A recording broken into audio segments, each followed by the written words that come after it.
Vamos falar agora sobre a outra modalidade de ingresso, que é a contrapartida financeira, que, como eu falei, aliás, financeira em bens e serviços, né? Que, como falei, no caso da financeira, ela é aportada na conta específica do instrumento e o beneficiário só recebe se ele aportar. Então, o sistema, ele verifica. Vou pagar. Se ele vai pagar e não tem a contrapartida aportada, ele não paga. Então, a gente fez isso porque eles eram... gastavam todo o recurso do Estado e na hora de aportar a contrapartida financeira eles diziam que não precisava mais, né? E não dava uma parte deles. Então, o próprio Estado pediu para verificar uma regra nesse sentido, para que, né, se você pactuou, você também entra junto com o Estado. Né? O Estado entra e você entra junto, os dois entram juntos. Larissa, mas esse passivo que a gente está herdando aí não tem essa regra, né? Tem, o sistema sempre teve essa regra. Só se for um passivo muito passivo, né? O sistema de 2012. Não, mas a gente tem 2010, 2011. Daí vai ter que olhar, daí às vezes a contrapartida, mas eu vou mostrar aqui se a contrapartida não foi aplicada, o que faz.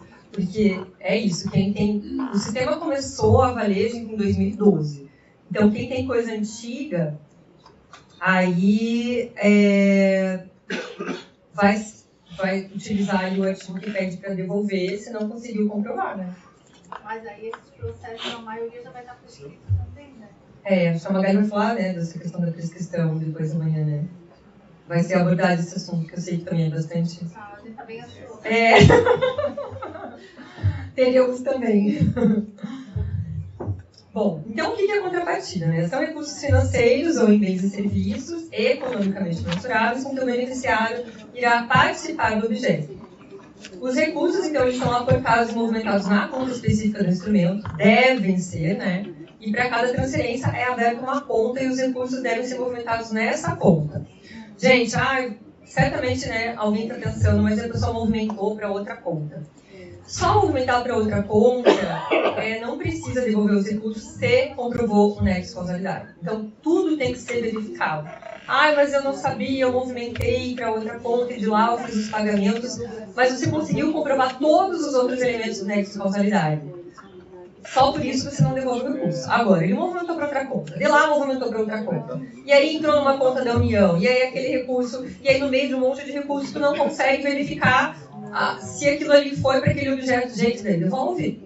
Daí pede a devolução, entendeu? Assim, não é obrigação de vocês ficar fazendo milhões de planilhas para tentar mapear onde estava aquele recurso. Isso é, como eu falei, ele tem que comprovar a boa aplicação, a correta aplicação, como que ocorreu. Agora, fazer um malabarismo para tentar comprovar aquilo ali não é o papel de vocês, tá? Agora, só porque movimentou, se você conseguir identificar os outros elementos, tudo bem. Mas o certo, né, tem uma conta específica, tem que movimentar na conta específica. E após depositar o valor da contrapartida na conta corrente, ele vai informar os dados do aporte na funcionalidade de associar a contrapartida de transferência e o valor vai ser informado de forma automática como ingresso lá no CIGEF Web. Tá?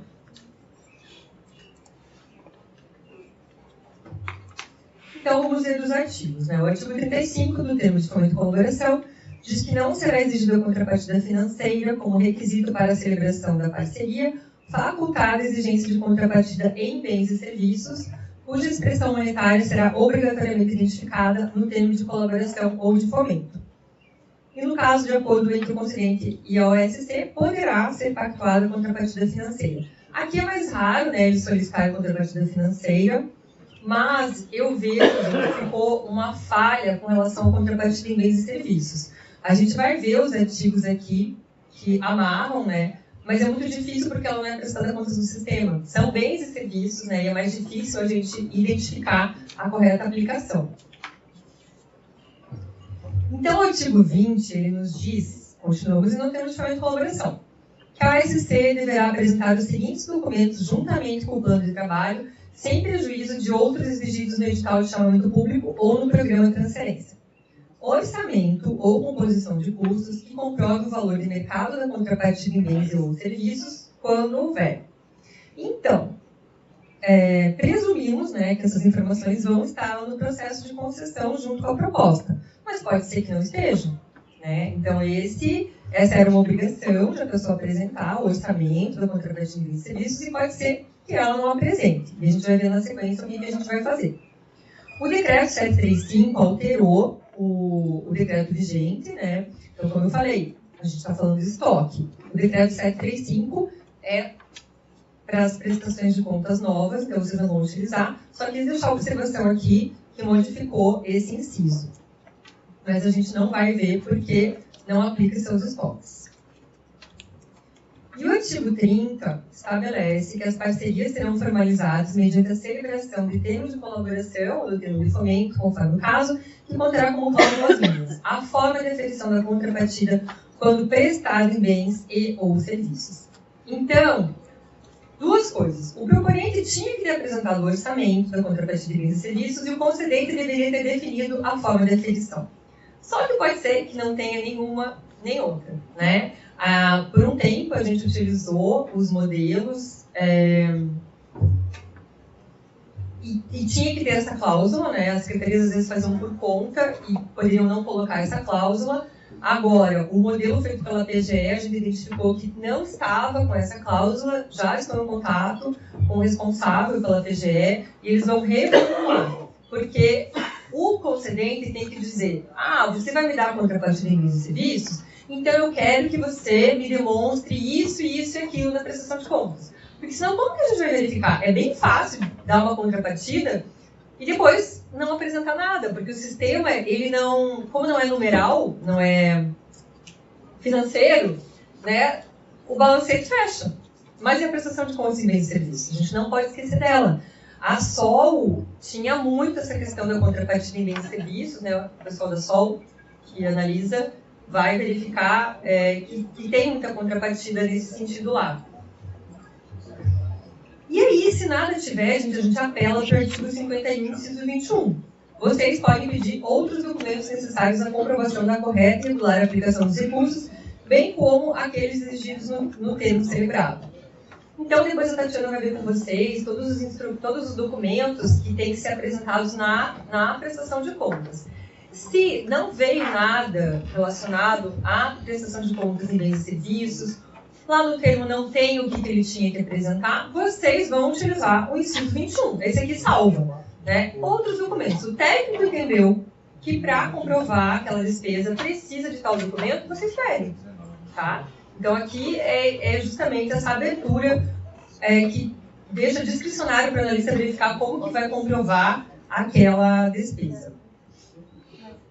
E se ele não conseguiu comprovar a contrapartida de bens e serviços, gente, ele vai ter que devolver do bolso, porque ela faz parte do pactuado, né? Então, ele deixou de dar dinheiro para dar contrapartida de bens e serviços. Isso faz parte do pactuado. E ele mensurou isso como R$200 mil, por exemplo.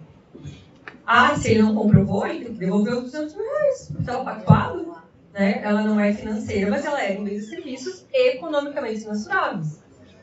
E aí o artigo 52 nos diz que o cumprimento da contrapartida pactuada deverá ser comprovado no mesmo processo de prestação de contas e se subordinará às normas desse decreto. Então, gente, seja contrapartida financeira, seja contrapartida em bens e serviços, tem que ser comprovado. Não comprovou, vai devolver, tem um artigo seguinte aqui. A OSC deverá ressarcir o erário quando comprovada uma das seguintes ocorrências: não cumprimento da contrapartida pactuada, se houver. Então, esse artigo, né, aplica-se tanto para a financeira como para bens e serviços, mas a financeira, tirando os casos da colega ali que são muito antigos, vocês não precisam se preocupar porque ele só recebe se ele aportar, né? Então, o que tem que ficar ligado é a contrapartida em bens e serviços, tá? Em relação ao aporte da contrapartida, não está claro das leis anteriores ao convênio simplificado que a contrapartida precisa ser depositada na conta específica. Vemos muitos casos de TELs anteriores à lei de 2003 assim. A portaria 321 até fala de movimentação na conta específica, mas não do aporte da contrapartida especificamente. Então, na hora de glosar por essa razão, falta embasamento na legislação. Foi só um ponto que ele colocou, não foi exatamente a pergunta. Então, pessoal, o que eu entendo, tá? Ele aportou a contrapartida depois, só não foi prévio, isso? Se ele aportou e não foi prévio, tudo bem. Porque o que o Estado quis, com essa regra, o objetivo que eles pediram até para nós, realmente, foi que a pessoa, evitar que a pessoa não cumprisse a sua parte. Então, se a pessoa aportou a contrapartida, só que não foi previamente, só isso não é motivo de devolução do recurso. Tá? O que acontece, e que essa regra foi colocada, é justamente para evitar que no final eles se escapassem e não apresentassem a parte deles. Mas se ele aportou depois, né, aí não tem problema. Agora, o que eu oriento, né, no caso de TED, PIX e convênio simplificado, é que se vocês não acham embasamento nas portarias e tudo, vocês vão recorrer às normas do Tribunal de Contas. Na falta de legislação específica, não pode usar do convênio, não pode usar nada, porque é outro instrumento, mas o Tribunal de Contas tem a IN 33, que regulamenta, né, e quando vocês sentirem a falta de alguma fundamentação, é a IN 33 do Tribunal que vocês vão utilizar para realizar a análise. Quer falar alguma coisa? Quer? Tá. Só complementando, a IN 33, ela revogou a 14 de 2012. Então, vocês vão estar, na época, olhando, então, a IN 14, tá? Porque era vigente à época. Aí, Deus, você fala.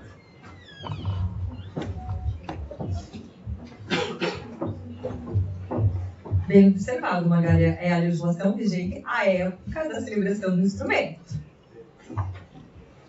E aí, o convênio também estabelece, né, que poderá ser contrapartida financeira, que também deverá ser depositada na conta bancária única específica, e também temos a previsão da contrapartida de bens e serviços, que deverá indicar a forma de aferição do valor correspondente comprovado por meio de orçamentos ou composição de custos. Então, vem também essa regra, né, dizendo que lá na proposta, eles têm que apresentar esses 3 orçamentos de fornecedores ou prestadores que comprovem o valor de mercado da contrapartida em bens e serviços quando houver.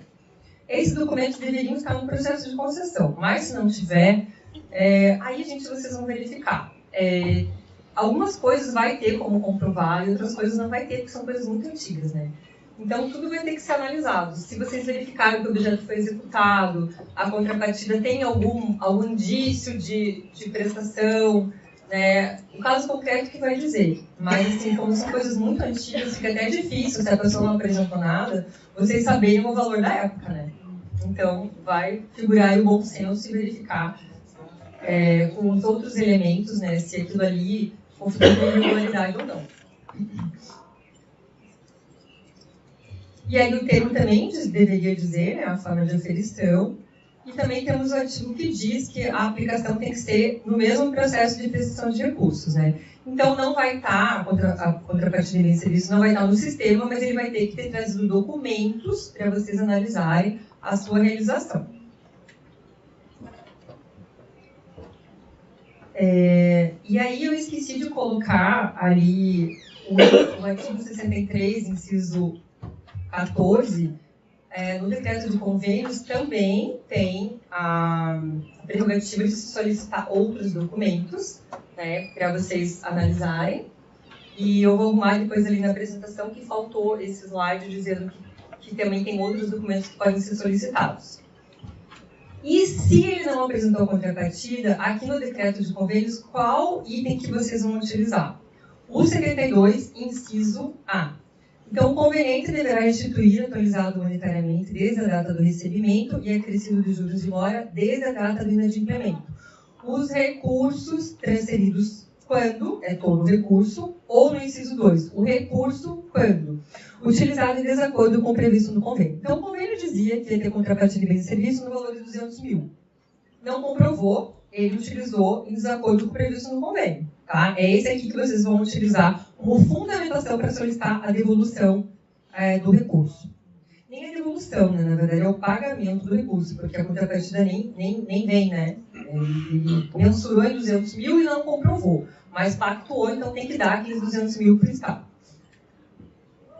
No contrato de apoio financeiro é a mesma regra, também previa lá a contrapartida financeira e a contrapartida em bens e serviços, com a forma de aferição. Não vou ler tudo de novo porque é igualzinho. Também temos a questão de prever os 3 orçamentos mínimos lá na proposta, que eles deveriam ter apresentado, e pode ser que não tenham apresentado, né? O contrato de apoio financeiro também deveria prever a forma de aferição. E também eles têm que fazer a demonstração, né, da execução da contrapartida no mesmo processo da prestação de contas. E aí eu esqueci também, mas vou colocar para vocês ali, que o artigo 97 é que diz dos outros documentos, e a fundamentação para a devolução é o artigo 103. O contratado deverá restituir o recurso transferido, atualizado monetariamente, desde a data do recebimento acrescido de juros de mora, desde a data do inadimplemento, quando não comprovada sua regular aplicação ou quando, sem justo motivo, não for atingida a sua finalidade.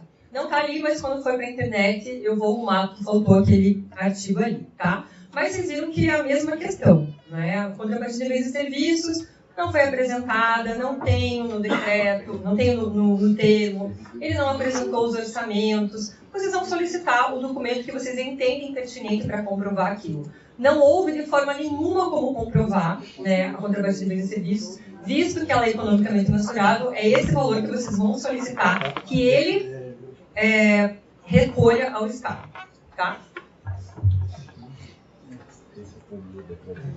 E agora vamos falar aí sobre outros ingressos.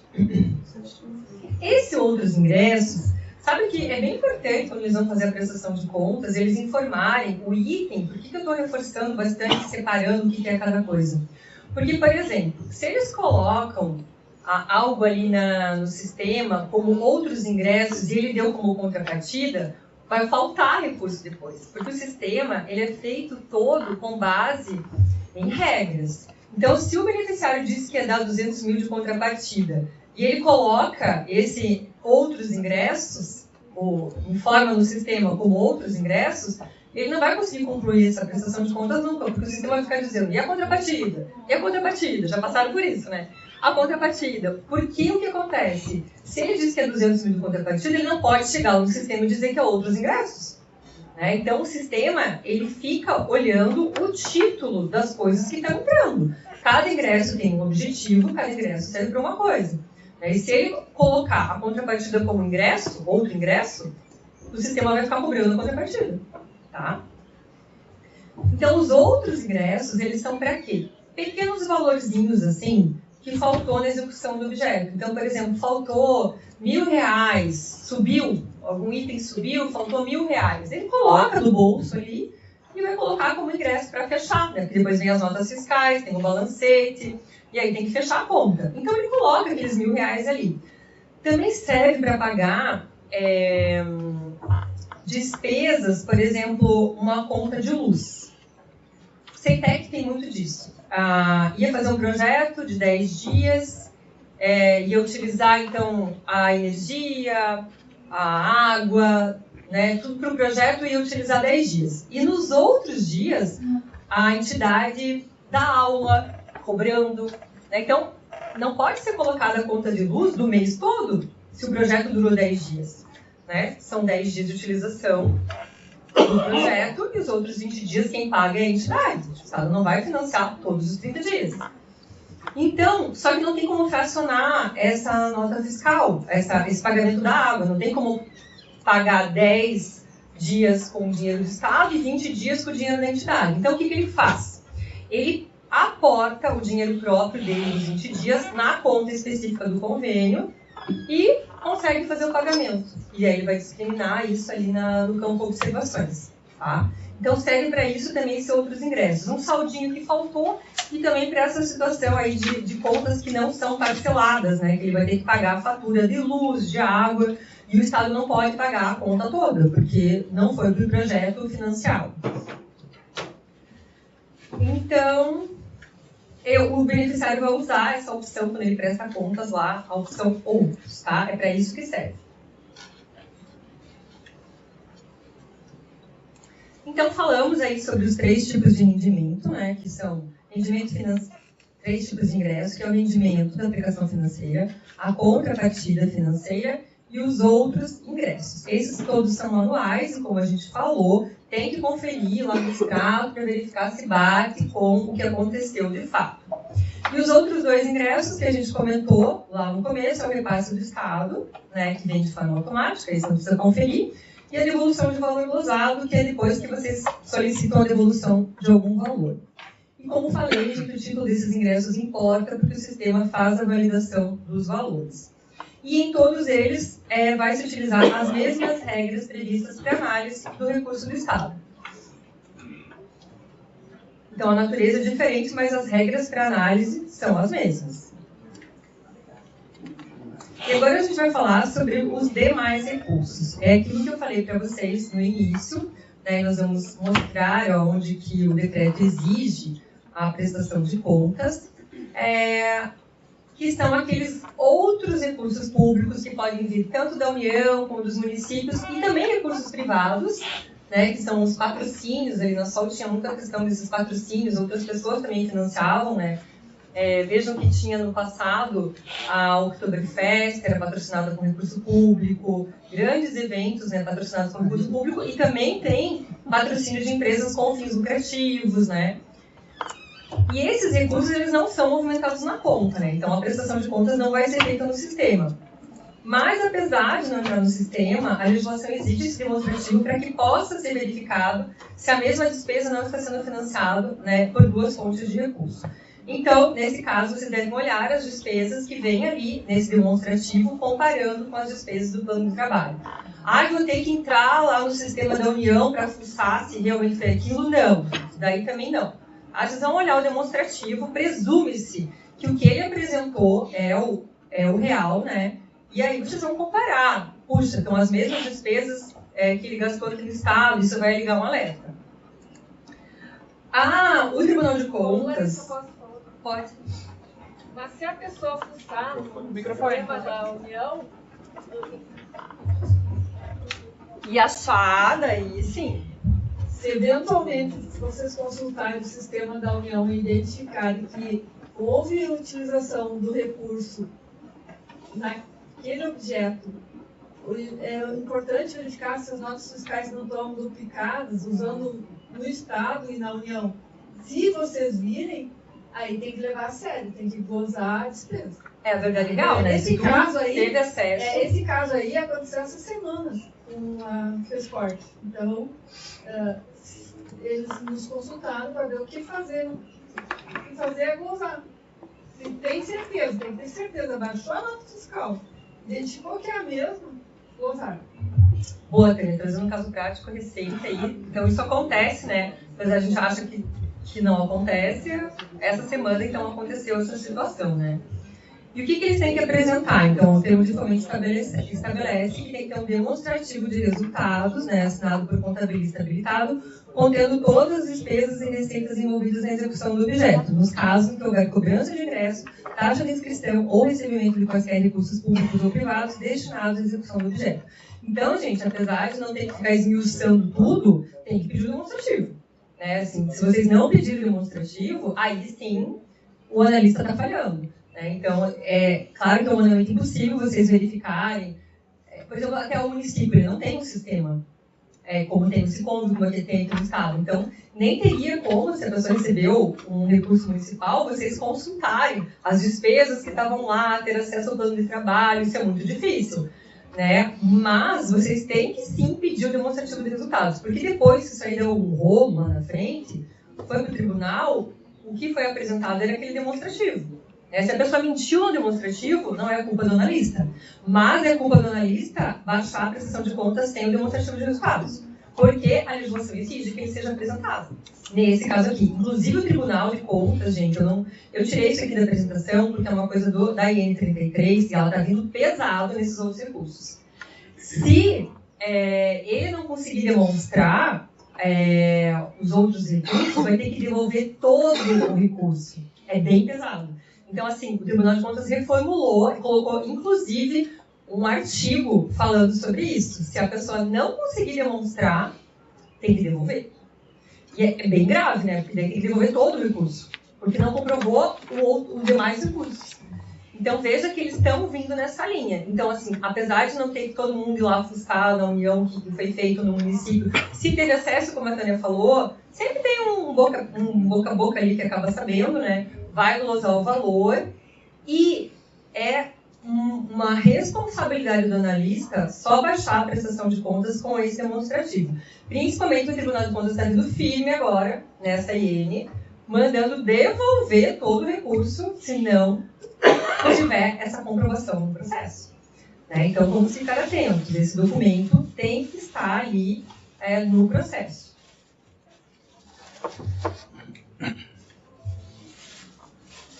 No convênio, gente, não tem o demonstrativo, tá? Mas aí a gente usa a IN 14, né, para fundamentar, e usa também o artigo 64, inciso 14. Outros documentos que o setor técnico entender necessários para comprovar a comprovação da correta e regular aplicação dos recursos, bem como aqueles previstos no decreto convênio. Então, como eu falei, esse inciso do outros documentos sempre salva, né, quando precisa, e eu quero que vocês fiquem atentos a essa questão, né, de quando tiver outros recursos. Como que eu sei se tem outros recursos? Amanhã eu vou mostrar o plano de trabalho, né, e aí na proposta que virou o plano de trabalho, vai aparecer se a pessoa tem demais recursos.